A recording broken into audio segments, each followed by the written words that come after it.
Hello student, हर हर महादेव। हमारा जो initiative है टू कंप्लीट 6 to 12 एनसीईआरटी, उसमें क्लास 6 कंप्लीट हो चुका है, क्लास 7 का ज्योग्राफी कंप्लीट हो चुका है और हिस्ट्री के 2 चैप्टर हो चुके हैं एंड आज 3rd चैप्टर है जो दिल्ली सल्तनत के बारे में रिलेटेड है। ठीक है, तो इससे पहले ना सबसे पहले बताया जा रहा है कि ये जो दिल्ली का पार्ट है जो मैप में दिखाया जा रहा है, इसमें सबसे पहले कौन कौन से राजवंश राज करते थे। तो सबसे पहले यहाँ पे तोमार किए, फिर चौहान किए, फिर उसके बाद इसको कमर्शियल सेंटर बनाया गया, फिर इसको ट्रांसफॉर्म किया गया दिल्ली को, और फिर ये ना 13th सेंचुरी में एक बहुत बड़ा हब बन गया सब कॉन्टिनेंट का। ठीक है, जिसमें कैपिटल सिटी बनाया गया इसको, जिसलिए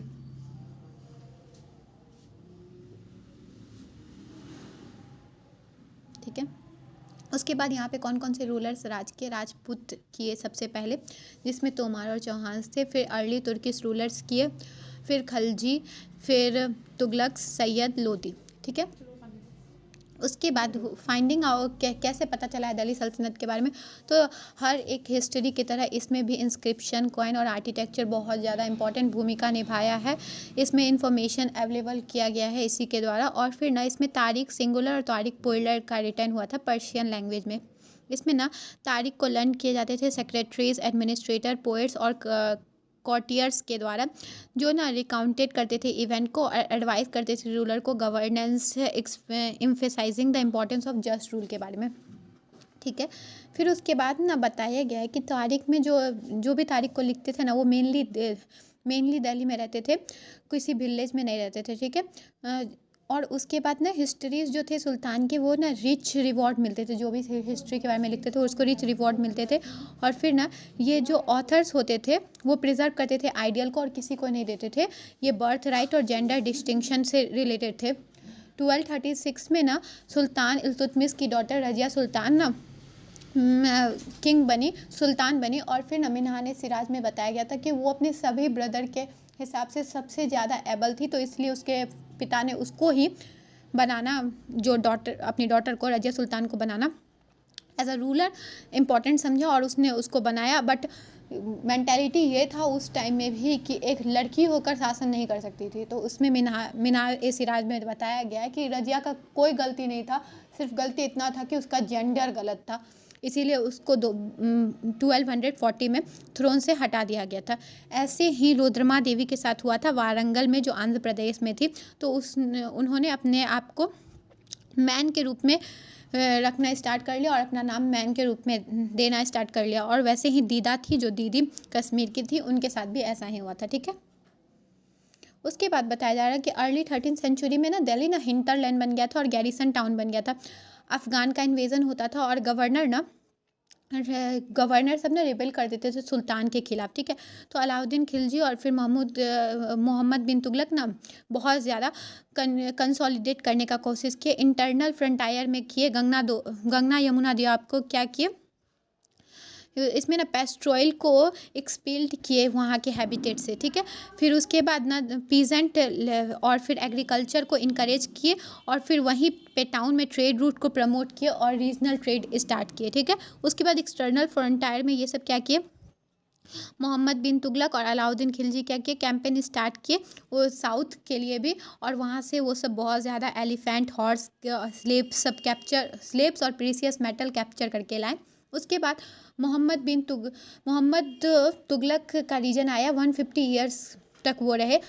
हम्बल बिगनिंग था उसका आर्मी सबसे ज़्यादा मार्च किया था। ठीक है, और फिर ना वो डिफीट किए थे सुल्तान सबको और फिर वो जस्टिस को डिस्पेंस करते थे अपने रिल्म में। ठीक है, यही है जहाँ पे साउथ के पार्ट में जहाँ पे उन सब का एक्सपेडिशन हुआ था। ठीक है, उसके बाद मस्जिद के बारे में यहाँ बताया जा रहा है। तो मस्जिद में क्या होता था कि मस्जिद उस टाइम में बनाया गया था, अरेबिक था।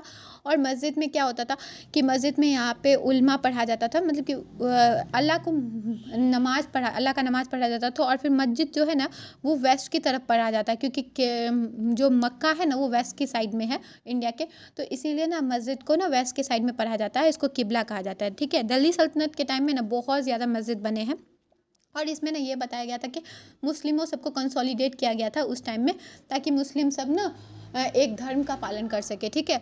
फिर क्लोजर लुक था administration and consolidation under the Khalji and Tughlaq के बारे में। तो ये सब कैसे थे, वो ना गवर्नर और एडमिनिस्ट्रेशन को लेके थे, ठीक है। इल्तुतमिश बंदागन स्टार्ट किया था रखना। तो वो सब क्या करते थे, बाहर से लेके आते थे और वो ना टोटली डिपेंडेंट होते थे। बंदागन क्या होता था, स्लेव होते थे जो बाहर से लेकर आया जाता था, और वो ना टोटली अपने मास्टर पे डिपेंडेंट होते थे। और फिर ना मास्टर उस पर बहुत ज़्यादा बिलीव करते थे और फिर रैली होते थे। तो इसलिए ना मास्टर उसको बहुत बड़ा बड़ा पद देते थे बंदागन को, और क्लाइंट बनाते थे। और फिर क्या करते थे, पार्टन करते थे, हायर करते थे, और फिर ओन सर्वेंट उसके होते थे, ठीक है। इसी वजह से ना, और फिर जो दूसरे राजा अगर आते थे किसी, तो उससे पहले जिसके भी वो रहते थे कि वफादार, वो सब बंदागन रहते थे, वो रिबेल कर देते थे उस राजा के खिलाफ। तो इसलिए ना तारीख में दिल्ली सल्तनत के बारे में इस चीज़ को low and base born of high office जो किया गया था, लो और बेस बोर्न जो हाई ऑफिसर्स दिया जाता था इन बंदागन को, तो उसके बारे में क्रिटिसाइज भी किया गया है, ठीक है। उसके बाद बताया जा रहा है खलजी और तुगलक ना मोनार्क अपॉइंट करते थे अपने मिलिट्री कमांड में, सभी राजाओं की तरह, ठीक है। और ये ना क्या करते थे, इक्ता बांटते थे, मतलब इक्ता एक डिस्ट्रिक्ट होता था, ठीक है। उस पे से आपको बोला जाता था कि ना आप उस डिस्ट्रिक्ट के इक्तादार हो, तो आपको ना वहाँ से जितने भी रिवेन्यू होंगे वो उसको कलेक्ट करना और अपने लिए अपना सैलरी वहीं से लेना है, ठीक है। तो ना, और इसके लिए ना फिर वो और मुक्तिज भी होता था, वो कलेक्ट करते थे रिवेन्यू, ठीक है, अपने सैलरी के हिसाब से। तो ना इसको फिर उसके तो वो उसके ना मिलिट्री को उसका जितना भी, चाहे उसके अंदर जितना भी सोल्जर रहता था, उसके अंदर उसको उस हिसाब से इक्ता दिया जाता था कि आप इस इक्ता के मालिक को, आपको यहाँ से रिवेन्यू कलेक्ट करना है और अपने सोल्जर सबको देना है, और फिर अपना भी भरण पोषण करना है। और उसके ऊपर ना एक अकाउंटेंट भी रख दिया जाता था, ताकि वो देखे कि ना ये सब ज़्यादा पैसा तो नहीं ले रहे हैं या फिर कुछ गड़बड़ी तो नहीं करते हैं एकता के साथ, ठीक है। फिर सामंत भी होते थे, जिनको बोला जाता था कि ना वो राजा का ना अंडर काम करे, और फिर राजा के मतलब कि राजा का जो है वो अस्तित्व है उसको माने, ठीक है। उसके बाद ना चीफटेन और लैंडलॉर्ड्स को भी ये था कि वो रिवेन्यू कलेक्टर बने, ठीक है। तो ना अलाउद्दीन खिलजी 3 टाइप का टैक्सेस में तो डाले थे जो सबके लिए था, ठीक है। तो 50% था पीजेंट्री प्रोड्यूस में, जितना भी प्रोड्यूस किया गया उसका 50% देना था। फिर कैटल और फिर हाउस पे था, ठीक है। 50% जो पीजेंट्री पे था उसको खराज कहा जाता था, ठीक है। उसके बाद ना इम्पॉर्टेंट जो पार्ट था दिल्ली का कंट्रोल किया जाता था। तो दिल्ली बहुत बड़ा पार्ट था, तो उसको कंट्रोल करना पूरे सब कॉन्टिनेंट को बहुत ज़्यादा मतलब कि बहुत ज़्यादा डिफ़िकल्ट काम हो गया था। तो ना गंगा और यहाँ पे ना फॉरेस्टेड एरिया के जो थे आदमी सब, वो पीजेंट सब, वो भी ना फोर्स कर रहे थे, और लोकल जो आदमी सब थे वो क्या किए थे, अपना अपना अस्तित्व खुद बना लिए थे और राजा बन गए थे। अलाउद्दीन खिलजी और मोहम्मद बिन तुगलक ना फोर्स करे थे अपना कंट्रोल शॉर्ट ड्यूरेशन तक किए थे, ठीक है। मंगोल और चंगेज़ खान का इन्वेड हुआ था टक्शोनिया में, नॉर्थ ईस्ट ईरान में इन 1219 में, और दिल्ली सल्तनत ने फेस किया था आउटस्लॉट इसी वजह से। तो मंगोल अटैक की वजह से ना दिल्ली सल्तनत में ना इंक्रीज़ हो गया था रीजन ऑफ अलाउद्दीन खिलजी के समय में ना ये मंगोल का इन्वेजन ना दिल्ली की सल्तनत के टाइम में बहुत ज़्यादा हो गया था। और फिर ना और ये अर्ली मोहम्मद बिन तुगलक के समय में भी था, ठीक है। 2 रूलर्स थे यहाँ पे जो इस एडमिनिस्ट्रेटिव चेंज से बहुत ज़्यादा ये हुए थे, स्टैंडिंग आर्मी रखते थे और फिर एडमिनिस्ट्रेटिव चेंजेस से बहुत ज़्यादा परेशान हुए थे, ठीक है। तो इसी बात पे ना इन दोनों के कंपैरिजन किया जा रहा है। देखो अब यहाँ पे बताया जा रहा था अलाउद्दीन खिलजी के बारे में और मोहम्मद बिन तुगलक के बारे में। तो यहाँ पे ना दिल्ली पे अटैक किए हैं ट्वाइस इसके समय में, और फिर क्या कहता है मंगोल्स 1299 टू 1300 और 1302 टू 1303, और इसके समय में अटैक किए थे मोहम्मद तुगलक के अर्ली समय में मंगोल आर्मी अटैक किए थे, और फिर टक्सोनिया के, और फिर he therefore raised a large standing army, और इसी के लिए ना ये लार्ज स्टैंडिंग आर्मी रखने लगे थे दोनों, ठीक है। फिर उसके बाद अलाउद्दीन ने कंस्ट्रक्ट किए थे गैरिसन टाउन जिसका नाम था सीरी, वो अपने सोल्जर के लिए। और फिर ना ये rather than constructing a new garrison town the oldest of the 4 cities of Delhi Dehli Kuhna was emptied of its resident and the soldier garrisons here. तो ना ये ना नया मोहम्मद बिन तुगलक नया सिटी बनाने के अलावा क्या किए, वो ना जो पुराना ही सिटी था दिल्ली को ना उसको ना पूरी तरीके से खाली करके अपने सैनिकों के लिए गैरिसन टाउन बना दिए थे वहीं पे रहने के लिए, ठीक है। और उसके बाद ना वो the resident of the old city was sent to the new capital of Daulatabad in the south. और जो उनका न्यू कैपिटल था ना साउथ में दौलताबाद, वहाँ पे जो यहाँ पे पर्टिकुलर आदमी रहते थे दिल्ली कोना में, उन सबको भेज दिया गया था। और ये ना अपने सोल्जर को फीड करता था अलाउद्दीन खिलजी, ठीक है, और कलेक्ट करता था, कलेक्टेड एज टैक्स, जो गंगा यमुना दोआब से उसको टैक्स मिलता था, और 50% ना पीजेंट का। और फिर ना मोहम्मद बिन तुगलक क्या करता था, प्रोड्यूस का जितना भी एरिया से कलेक्ट होता था वो ना अपने आर्मी को फीड करता था, but meet the expenses of maintaining. तो और इतना बड़ा आर्मी को मेंटेन करने के लिए वो क्या करता था, लेविट करता था taxes Sultan. This coincide with famine in the area. और इसकी वजह से क्या हुआ था, फेमाइन हो गया था एरिया में, ठीक है, जिस फेमाइन एरिया में उसी में वो टैक्स और लेविट कर रहा था।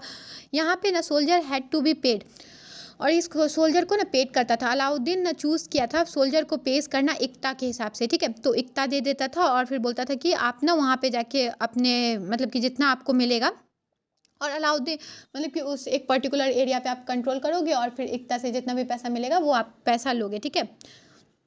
और फिर वो सप्लाई बाय करता था ना जो मर्चेंट से, तो वो भी उसको रेस प्राइस पे नहीं दे सकते थे। अलाउद्दीन उस चीज़ को कंट्रोल किया हुआ था, वो प्राइस को कंट्रोल करता था अलाउद्दीन इस चीज़ का भी, ठीक है। पर मोहम्मद बिन तुगलक ना सोल्जर को सैलरीज पे करता था और फिर वो प्राइसेस नहीं देता था। टोकन करेंसी वो स्टार्ट कर दिया था उसी टाइम में। तो ना जो चीफ मेटल का बना हुआ था, गोल्ड और सिल्वर का नहीं था वो, ठीक है, 14th सेंचुरी में। तो इसी वजह से ना इसको ट्रस्ट नहीं किया गया, और फिर वो ना बहुत स्मार्ट बन रहा था कि ताकि गोल्ड और सिल्वर को वो बचा सके। और फिर ना तो क्या किया गया, तो उसके जनता है उस पर भारी पड़ गए, वो सब क्या किए, गोल्ड और सिल्वर के पैसे को बचाने लगे और टोकन करेंसी का यूज़ करने लगे जो बहुत ज़्यादा चीपली था, ठीक है। फिर अलाउद्दीन का ना एडमिनिस्ट्रेटिव मेजर ना सक्सेसफुल था, क्योंकि वो ना चीप प्राइसेस और efficient supply of good of the market पे विश्वास करता था, ठीक है। तो ये ना वो मंगोल इन्वेजन को अच्छी तरीके से और फिर वो ना थ्रेट जो मंगोल इन्वेजन था उसके खिलाफ खड़ा भी था, ठीक है। बट मोहम्मद बिन तुगलक का ना फेल हो गया था एडमिनिस्ट्रेटिव मेजर, क्योंकि ना उसने कश्मीर पे कैंपेन कर दिया था जब डिजास्टर था, और फिर उसका जो टक्सोनिया का इन्वेड था वो भी लार्ज आर्मी को डिसबैंडेड कर दिया था। फिर उसके बाद ना वो जो क्रिएट किया था कॉम्प्लिकेशंस, वो बहुत ज़्यादा कॉम्प्लिकेशन क्रिएट कर दिया था। दौलताबाद को अपना राजधानी बना दिया था, फेमाइन एरिया पे गंगा यमुना दोआब पे वहीं पे वो टैक्स लगा रहा था, टोकन मनी निकाल दिया था। तो वो बहुत ज़्यादा एडमिनिस्ट्रेटिव जो उसका जो एडमिनिस्ट्रेटिव रूल सब था ना वो बहुत ज़्यादा ख़राब हो गया था, जो उसका सक्सेसफुल नहीं रह सका। तो इसमें बताया गया कि मोहम्मद बिन तुगलक ना फर्स्ट टाइम मतलब कि मोहम्मद बिन तुगलक ना फेल कर गया था अपने चीज़ों में, बट ना अलाउद्दीन दिल्ली सुल्तान कैप्चर्ड मंगोल टेरिटरी अनलाइक।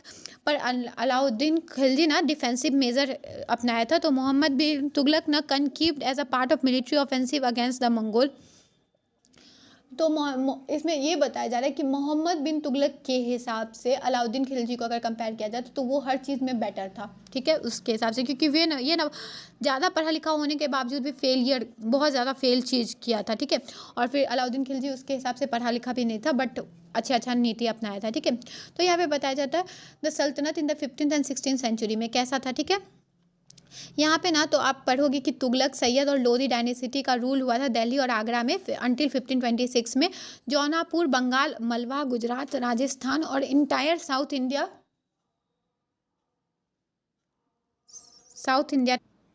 जो इंटायर साउथ इंडिया का पार्ट था, तो उसमें ना इंडिपेंडेंट रूलर स्टेबलाइज हो गए थे, और फिर वहाँ पे ना अपना प्रोस्पेरस स्टेट स्टार्ट कर दिए थे, वो सब खुद राज कर रहे थे वहाँ पे, ये सब पार्ट में 15th और 16th सेंचुरी में। और फिर ना मतलब क्या होता है, छोटे छोटे पर्टिकुलर राजा सब वो वहाँ पे उनका उदय हुआ था, और फिर वो सब राज करना स्टार्ट किए थे, ठीक है। This was also the period which so the emergence of new ruling groups like the Afghan and the Rajput. और ये ही ऐसा पीरियड है जिस टाइम में अफगान और राजपूत का नया उदय हुआ था, इमरजेंस हुआ था, ठीक है। ये ग्रुप सबका नया उदय हुआ था हमारे सब कॉन्टिनेंट इंडिया में, ठीक है। Some of the states stabilized in this period were small but powerful and extremely well administered। और जो कुछ कुछ प्लेस था ना यहाँ पे वो बहुत ज़्यादा पावरफुल था और फिर वेल एडमिनिस्टर्ड था, जैसे कि शेरशाह सूरी का था जो मतलब बिहार के क्षेत्र में किए थे 1540 to 1545 में। और फिर ये ना अपने अंकल से मैन टेरिटरी को लिए थे और फिर मुग़ल एम्पायर को हराए थे जिसमें मुगल एम्पायर कौन थे, हुमायूं थे, जिनको 50-30 से 50-40 और 50-55 से 50-56 में हराए थे वो। शेर शाह सूरी उसके बाद दिल्ली को कैप्चर किए थे और वो और अपना डायनेसिटी उसको बनाए थे, ठीक है। सूर डायनेसिटी ओनली 15 ईयर यहाँ पे रूल किया था दिल्ली में, 15 ईयर, 1540 टू 1555 तक, ठीक है। और फिर वो ना एडमिनिस्ट्रेशन को बोरोड किया था एलिमेंट फ्रॉम अलाउद्दीन खिलजी, और वो जो एडमिनिस्ट्रेटिव जो भी उसको एडमिनिस्ट्रेटिव का अच्छा लगा था कि अलाउद्दीन खिलजी का, वो बोरो किया था, ठीक है। और उसके बाद ना उसी हिसाब से अपना काम करता था, मोर इफिशिएंट, ठीक है। शेर शाह सूरी का एडमिनिस्ट्रेशन को इतना अच्छा था कि उसको अकबर फॉलो किया था फिर 1556 से 1605 में, ठीक है। और उसके बाद ना when he consolidated the Mughal empire, जब राजा बना था अकबर, जो अकबर द ग्रेट है, वो मुगल एम्पायर का जब राजा बने थे तो वो भी शेर शाह सूरी के एडमिनिस्ट्रेटिव रूल को फॉलो किए थे, ठीक है। अब इसके बाद बताया जा रहा है कि वर्ल्ड में और क्या चल रहा था। तो the three order and the peace of God, knight and the crusades. The idea of the three order was first formulated in France in the early 11th century. जो आइडिया था ना थ्री ऑर्डर का, वो सबसे पहले कहाँ आया था, फ्रांस में 11th सेंचुरी में, ठीक है, अर्ली 11th सेंचुरी में। इसमें क्या होता था, 3 क्लासेस डिवाइड होते थे, who prayed, those who fought and who they tilted the land, जिसमें एक प्रे करते थे, दूसरा जो फॉट करते थे और तीसरा जो टिल्टेड होते थे लैंड के तरफ। तो जो डिवीज़न था सोसाइटी का वो 3 ऑर्डर में होता था। Church to consolidate its dominant role in the society, और ये सपोर्ट किया जाता था चर्च के द्वारा, क्योंकि चर्च ही थे जो प्रे करते थे और ताकि वो डोमिनेंट रह सके सोसाइटी में। This help the emergence of new warrior group called knights, और इसकी वजह से ना क्या हुआ, एक न्यू वॉरियर ग्रुप का उदय हुआ जो नाइट्स कहलाए, ठीक है, फ्रांस में।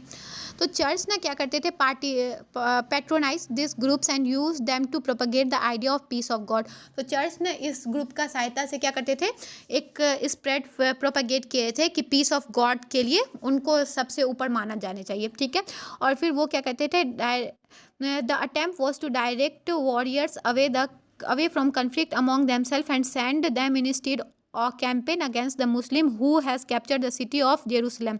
तो वो क्या करते थे, जो भी जेरूसलम को मुस्लिम सब कैप्चर किए थे उसको वो ना खुद ना जाके इन्हीं को भेजते थे, ये जो फाइटर वर्क था उनको भेजते थे, ठीक है। और इसकी वजह से ना सीरीज ऑफ कैंपेन हुआ था क्रॉसेड्स में, और ये कैंपेन ना service of God and church completely alterated the status of knight. और ये ना क्या करता था चर्च, और ना ये बोलता था कि ये सर्विस है गॉड का, और ये नाइट को काम करवाता था, इस चीज़ को, नाइट जो ग्रुप था वॉरियर ग्रुप तो उसको काम करवाता था। Originally this knights did not belong to the class of nobles, और ये ना नाइट जो थे ना वो नॉबल क्लास से बिलोंग भी नहीं करते थे, कोई बड़े पोस्ट पे नहीं थे, ठीक है। But by the end of 11th century in the France and a century later in Germany the humble origin of this warrior were forgotten.